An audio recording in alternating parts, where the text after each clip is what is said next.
Michael Carter was exhausted the moment he stepped out of the elevator of the downtown Seattle hotel. His flight had been delayed 3 times, his luggage had been misplaced, and he had spent the last hour answering emails he wanted to forget. By the time he reached the 17th floor, his head felt heavy. And all he wanted was a quiet room and a bed that didn't care about his problems. The hallway was long, quiet, and washed with dim gold lights that made everything blur together.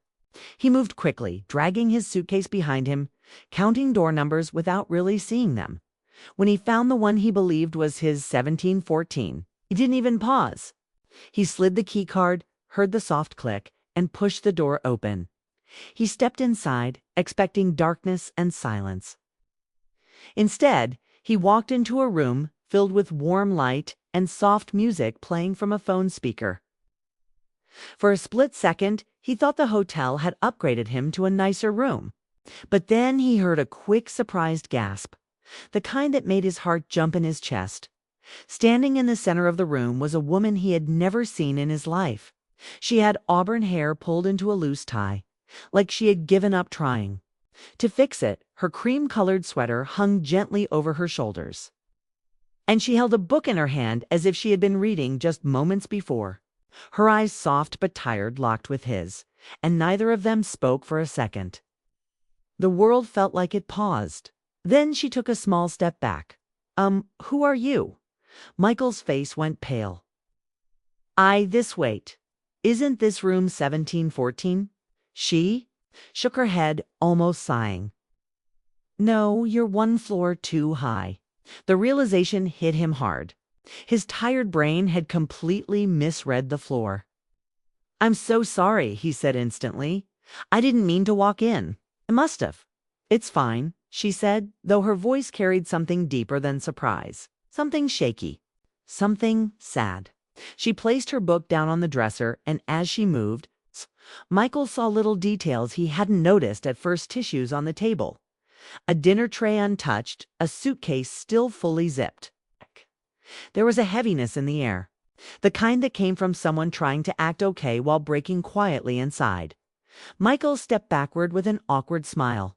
"I'll get out of your way. Again, I'm really sorry." He turned toward the door, ready to leave, but her voice stopped him. It was soft, almost hesitant. "Wait, could you stay for a moment?" The call turned slowly. She wasn't looking directly at him. She was staring at the city lights outside the window, her shoulders slightly pulled inward, like someone fighting back thoughts she didn't want to feel. "I know it's strange," she said quietly, "but tonight has been difficult. I just don't want to be alone right now. You can stay near the door if that makes you more comfortable." Michael hesitated. He was a complete stranger. She owed him nothing. But something in her tone, the quiet ache, the way she tried to keep her voice steady, made him pause. He felt a protective instinct rise inside him. Not romantic, not bold, just human. The kind you feel when someone is clearly hurting and you happen to be the only person there. He stepped inside again, leaving the door open behind him to make things feel less intense. "I can stay for a minute," he said softly. She turned to him then, and he finally saw the emotion in her eyes. It wasn't fear. It was loneliness mixed with disappointment, tan expression people wear when the night they hoped for becomes something else entirely. "My name's Emily," she said, giving a small, tired smile. Like she was trying to be polite even when she didn't have the energy. I came here for someone who didn't show up." Michael nodded, not sure what to say but wanting to listen. She sat on the edge of the bed, folding her hands in her lap. "I don't usually talk to strangers," she continued, "but tonight feels like one of those nights when everything goes wrong all at once. And you look like someone who understands that feeling." Michael exhaled, "More than I'd like to admit." "Bad day too?" she asked. "Bad year," he said honestly. Emily gave a faint laugh, the kind that wasn't really happy but still warm. "Life has great timing, doesn't it?" Michael moved a little farther into the room, not close, just enough to sit in the chair by the desk. The two of them shared a quiet moment, not awkward, Not heavy, just two tired people acknowledging life's unfairness.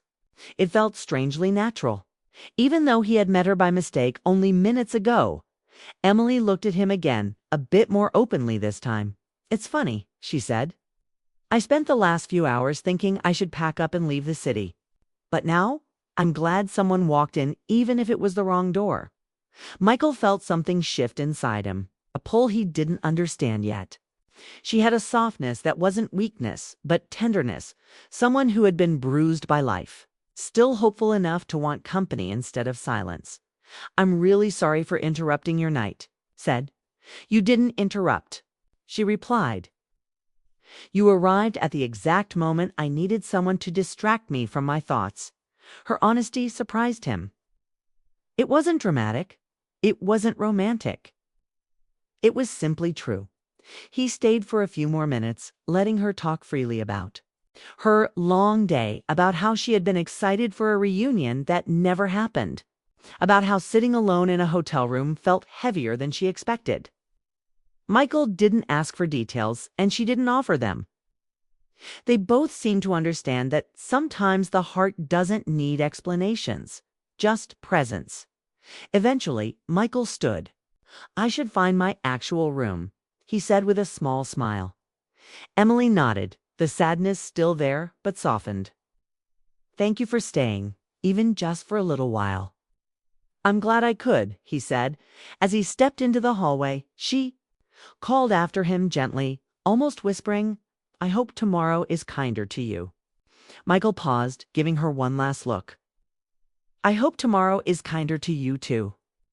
When he walked away and the door closed behind him, he carried something he didn't expect, a quiet warmth, a strange curiosity, and a sense that this accidental meeting wasn't truly an accident. He didn't know it yet. But opening the wrong hotel door had opened something else to a connection that neither of them had planned, but both secretly needed. Michael hadn't planned to think about the woman from the wrong hotel room, but she stayed on his mind the entire night. After he finally found his real room on the correct floor, this time he tried to unpack, tried to focus on work, tried to fall asleep, but the memory of Emily's tired eyes, her soft voice, and the quiet sadness she tried to hide kept returning. There was something honest about her, something that made him feel like he had stepped into a moment he wasn't supposed to witness, but somehow needed to. The next morning, he woke earlier than usual. The Seattle sky was still a dull gray, and the city felt hushed, like it was waiting for something. He didn't know if Emily meant what she said the night before, or if she had simply spoken out of loneliness. Maybe she would pretend the whole thing never happened. Maybe she wouldn't show up at all. He had no expectations. But when he walked toward the hotel cafe, he found himself scanning the tables before he even reached the door. And then he saw her. Emily was sitting alone near the window, hands wrapped around a steaming cup, eyes distant as she watched people outside hurry through the morning rain. She wasn't dressed up, just a simple denim jacket over a gray shirt, her hair pulled back loosely. But she looked calmer, more grounded than the night before. When she spotted him approaching, her expression shifted surprise, then relief.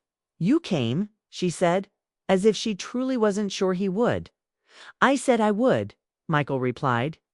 Taking the seat across from her, she smiled a little, a real one this time.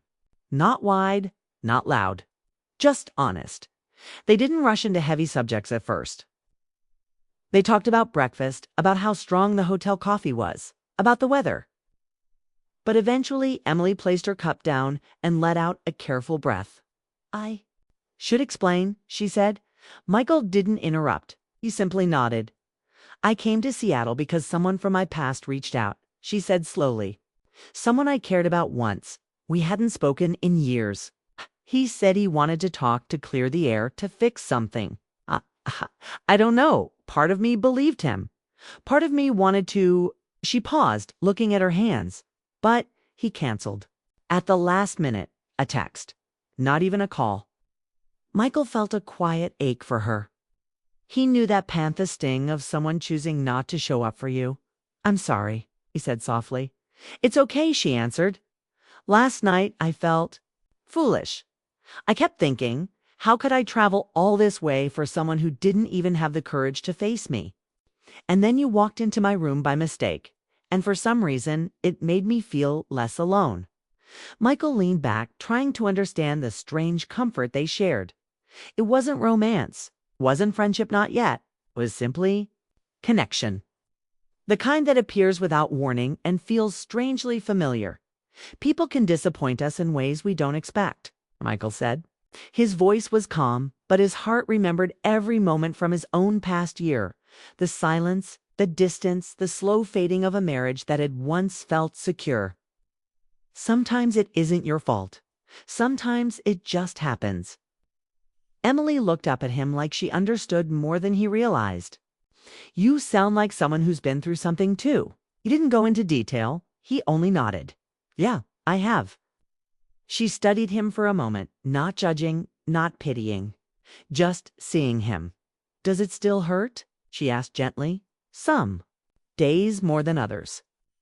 They shared a quiet moment that felt strangely intimate, not because of romance, but because of truth. People rarely speak this openly with strangers, but somehow with them, it felt easy. Emily shifted in her seat. "I don't usually talk like this. I don't open up quickly. But you feel safe to talk to." Michael didn't know what to say to that. Compliments had been rare in his life lately. But hearing those words from her felt warm, grounding. "I feel comfortable talking to you too," he said. They talked about small things, next favorite cities, bad travel stories, awkward moments in airports. They laughed more than either expected. Emily had a laugh that sounded like it belonged to someone who desperately needed something good to happen. Michael had a smile he hadn't used in months, and for a while, the hours slipped away unnoticed. But then something changed. Emily's phone buzzed on the cafe table. A name lit up the screen. Michael didn't know who it was, but he saw the way Emily's mood shifted in an instant. Her lips tightened. Her shoulders rose slightly. She turned the phone face down, avoiding his eyes. "You don't have to explain," Michael said gently. "It's just complicated," she murmured. He nodded, but inside he felt a quiet pressure. Not jealousy, not possessiveness, just fear. Fear that whoever was calling would pull her back into something painful. Fear that he would lose this new connection before it even had a chance to grow. Emily took a breath, steadying herself. "I'm sorry I didn't want to ruin the morning." "You didn't?" Michael said. "Really?" She gave a small nod. But her calm had cracked. After a moment she stood, pulling her jacket tighter. "I think I need a little time to figure things out," she said. "My mind's a mess right now. I don't want to say something wrong or confuse things." Michael understood. "Take all the time you need." She paused, then looked at him with a hopeful expression. "Could we meet again? Tonight? Same place." Michael allowed himself to smile. "I'd like that." Emily breathed out like she had been holding that breath all morning. "Okay, tonight then." She gave him one last look, something warm, something unsure, then walked toward the lobby. Her steps were quick, almost anxious. She pressed the elevator button and disappeared inside. Leaving Michael alone at the cafe table, he watched the doors close, his chest tightening a little. He didn't know what her story was. He didn't know who had hurt her or why she felt pulled in two directions. But he knew one thing. For the first time in a long time, he wanted to see someone again. He wanted to see her as he left the cafe. The morning rain began to fall harder outside, like the city was washing everything clean. Old memories, old fears, old disappointments. He didn't know what tonight would bring, but he knew it would matter, because Emily wasn't just a stranger anymore. She was becoming something else, someone unexpected, someone honest, someone who made a tired man feel hope. Again, and tonight, everything could change.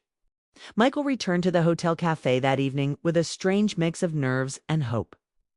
He wasn't the kind of man who waited for someone he barely knew, especially someone he had met by opening the wrong hotel door.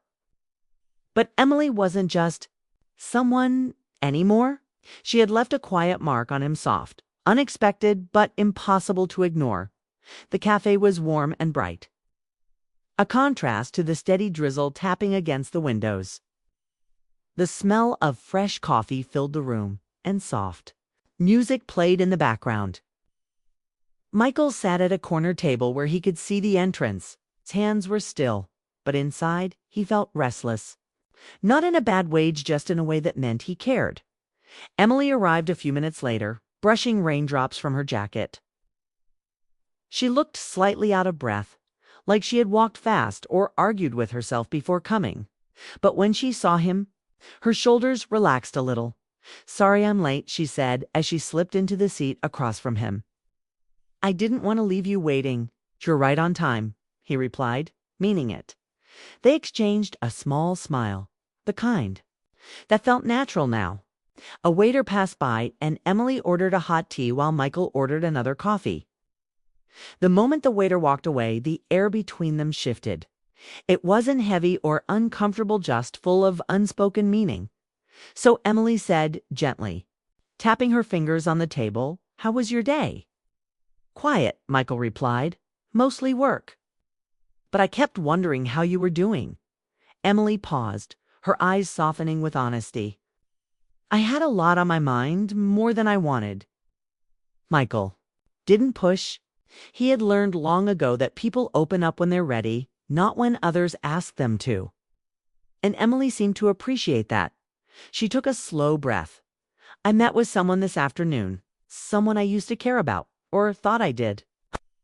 Michael felt his chest tighten slightly, but he said nothing. It didn't go well. He acted like nothing happened, like disappearing for years was normal. She shook her head. "I realized I was holding on to an old version of him, a version that wasn't real anymore." "I'm sorry," Michael said, and he meant it. Not because he wanted to comfort her, but because he understood what it felt like to hold on to something long after it stopped serving you. Emily's tea arrived. She wrapped her hands around the warm cup. "Honestly, this morning helped. More than I expected," she admitted. "Talking to you made me see things differently. I've been stuck between past choices and future fears, and I think I needed someone who wasn't part of either." Michael leaned forward slightly. "Sometimes a stranger can see things more clearly than the people we've known for years." She nodded. "Yeah, I think you're right."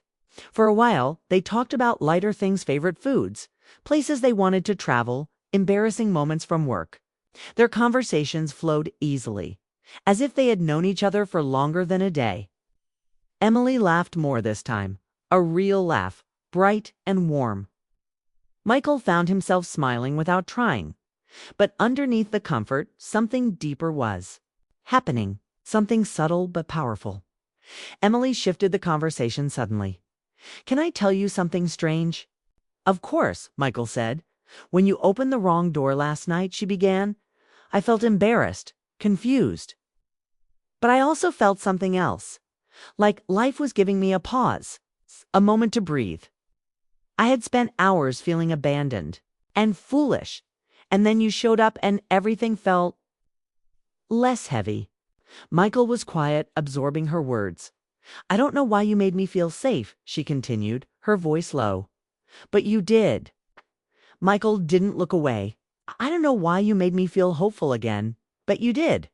Her expression softened, and for a moment they just looked at each other, steady, open, understanding. Not romantic, not dramatic, just real. Then suddenly her phone buzzed again. That same name, that same tension across her face. Emily closed her eyes briefly and placed the phone face down once more. "Is it him?" Michael asked gently. "Yes," she whispered. "Do you want to talk to him?" "No," she said quickly, shaking her head. "But he keeps calling. It's complicated." Michael didn't want to push, but he felt a quiet ache. He had just begun to feel something for her, something slow and sincere, but he knew she wasn't fully free from her past. And that past was still knocking. "You don't have to explain," he said. "I know," she replied. "But I want to." She sat back thinking. Her voice was steadier when she continued. He said he wants another chance. He said he's sorry. And part of me just wants closure, not a second chance. Michael nodded. Closure is healthy. But closure also brings guilt, she whispered. Because I keep wondering if I'm running away from something familiar or walking toward something better. Michael felt his heartbeat pick up, not from excitement, but because he sensed something shifting. Emily, he said quietly, you don't owe anyone your past. Her eyes lifted to his, filled with emotion. And what about my future? That's yours too, he replied. For a moment she held his gaze, as if searching for something inside him: trust, truth, maybe even courage. Then she looked down again. I'm scared. I'm confusing comfort with connection, she admitted. I barely know you. And yet, I feel something around you that I haven't felt in a long time. I feel it too, Michael said before he could stop himself. His voice was calm, simple, honest. Emily didn't respond right away. Instead, she finished her tea, staring out the cafe window. Rain streaked the glass in thin lines, making the city lights blur softly. She finally spoke. I think I need time today to think. Sort out my heart before it gets too tangled. She stood slowly, her movements careful. Could we meet again tonight? Same place. Michael's heart lifted despite the uncertainty. Yes, he said. I'll be here. She gave him a gentle smile, sad, hopeful, unsure all at once. Thank you, Michael, she whispered before walking away. He watched her leave once again, her figure disappearing through the lobby door, and he felt something he hadn't expected to feel so soon. A quiet ache and a quiet hope. Tonight, he knew, everything would either break open or fall apart. But he also knew one thing for certain. Wanted to see her again more than he had wanted anything in a long time. The evening fell softly over Seattle, and the city was draped in a light rain that tapped rhythmically against the hotel windows. Michael arrived at the cafe early, though he hadn't expected Emily to be on time. He paced a little outside first, feeling the cool drizzle against his jacket, then stepped inside. The warmth of the cafe immediately enveloped him, carrying the aroma of roasted coffee and baked pastries. He scanned the tables quickly, heart beating faster than usual, anticipating her arrival. Emily appeared moments later, slightly out of breath from the rain, but smiling gently. Her hair was damp at the ends, and she wore a light scarf over her jacket. She looked vulnerable but determined, a mixture that drew Michael in immediately. She slid into the chair across from him without hesitation, and for a brief moment, they simply observed each other, both aware that something important was about to happen. I'm glad you came, Michael said quietly, trying to steady the slight nervousness he felt. It was strange to feel nervous around someone he had known only for a day. But the depth of their connection had grown quickly, in ways neither could have predicted. I'm glad I did too, Emily replied, her fingers tracing the rim of her coffee cup. I needed to come. I needed to be honest with myself. Michael nodded, sensing the seriousness in her tone. Do you want to start with what's on your mind? Kay asked gently. Emily took a slow breath, her chest rising and falling as she collected her thoughts. Today was different. She began. I made choices. Hard choices. I ended ties with a past, the person who kept me tied to old hurts. I realized that holding on was keeping me from moving forward, from seeing what's really possible. Her voice wavered slightly, but she spoke with clarity. And now, I want to be here. I want to be present. I don't want to look back at my life and regret not taking this chance. Michael felt a mixture of admiration and relief. He knew how difficult it was to let go of old attachments, especially ones that had lingered in the heart for years. You did the right thing, he said softly. Letting go doesn't make the past worthless. It just opens space for what matters now. Emily's eyes shone with something Michael couldn't quite describe: relief, hope, and a flicker of something new. She took another sip of her coffee, savoring the warmth. I've been afraid, she admitted. Afraid that I'd make a mistake, that I'd choose wrong. But sitting here with you today, I realize that sometimes the right choice isn't about certainty. It's about willingness. Willingness to feel, to try, to be seen. Michael reached out, not boldly, but gently, placing his hand near hers on the table. Emily hesitated briefly, then rested her hand lightly over his. The gesture was simple, but full of meaning. It spoke of trust, of understanding, and of shared vulnerability. Neither spoke immediately. The silence was comfortable, a rare thing in a world full of noise and distraction. I don't know what the future holds, Emily continued, her voice soft. I don't know where life will take me after tonight. But I know I didn't want to walk away from you, from this chance to start something real, something honest. Michael felt his heart lift. He had expected uncertainty, he had expected hesitation, but not the clarity she now offered. I don't want promises either, he said. I just want a beginning. A chance to see where this goes. Emily nodded slowly, a small smile forming on her lips. A beginning sounds perfect, she whispered, and it felt like more than words. It felt like a release of all the tension, doubts, and fears that had weighed her down for months. The cafe around them faded in the background. The rain outside created a gentle rhythm against the windows, like a soft drum beat keeping time with their own hearts. They talked quietly about small things at first, favorite books, silly childhood memories, things that made them laugh. Each word, each smile, each glance was layered with meaning. They weren't in a rush. There was no pressure. Just a sense of presence that neither had felt in a long time as the evening progressed. Michael noticed how Emily's demeanor had shifted. The tension in her shoulders was gone, replaced with a calm resolve. Her laughter came more easily now, genuine and unguarded. Michael, too, felt lighter than he had in months. The walls he had built around himself, piece by piece, had begun to crumble in the gentle warmth of this unexpected connection. I didn't expect tonight to feel like this, Emily said, sipping her tea.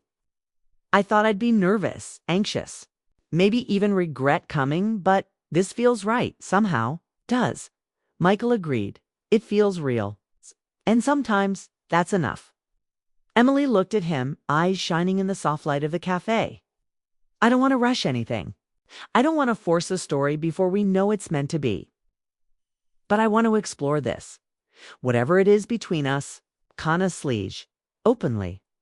Michael smiled. I want that too. No expectations. Just presence. Just seeing where this leads.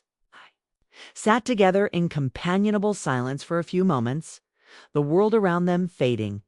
Rain pattered on the roof, lights from passing cars glimmered through the windows, and for the first time in a long while, both felt truly alive in the moment. It was a quiet kind of magic, the kind that comes when two people meet by accident and discover something neither of them expected but both secretly needed. Finally, Emily stood, straightening her jacket. I think, ready to step out of the cafe and into the night, she said. I don't know where we'll go from here, but I know I want to take that first step. Michael stood as well, matching her pace. Then let's take it together, he said simply. They walked out into the soft Seattle rain, side by side, letting the drizzle soak their hair and clothes. The cold water didn't matter. It was refreshing, cleansing. Each step was symbolic, a quiet agreement to face whatever came next. They didn't speak much. Words weren't necessary. Their presence spoke louder than anything they could say for a while. They strolled along the empty streets, watching reflections ripple in puddles, listening to the distant hum of the city and feeling the gentle rhythm of rain against their shoulders. It was unremarkable to anyone else, but for them, it was transformative. They were two people who had met by accident, who had shared vulnerability, and who had chosen to embrace possibility instead of fear.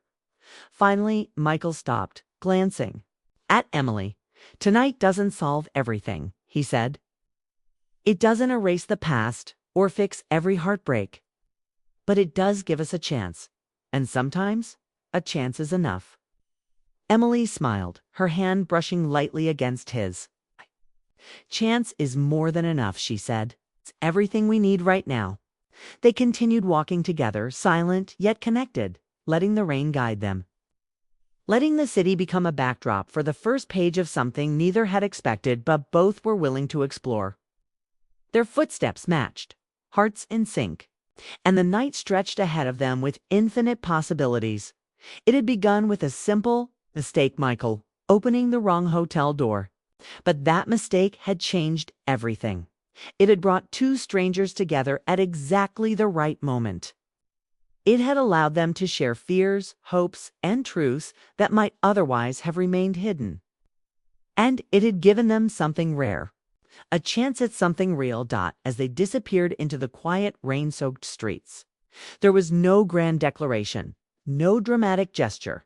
Just two people, side by side, stepping into an unknown future with open hearts, ready to see where it would lead. For Michael and Emily, the night wasn't the end. It was the beginning. A beginning sparked by a door that shouldn't have been opened but was. A beginning that would change everything.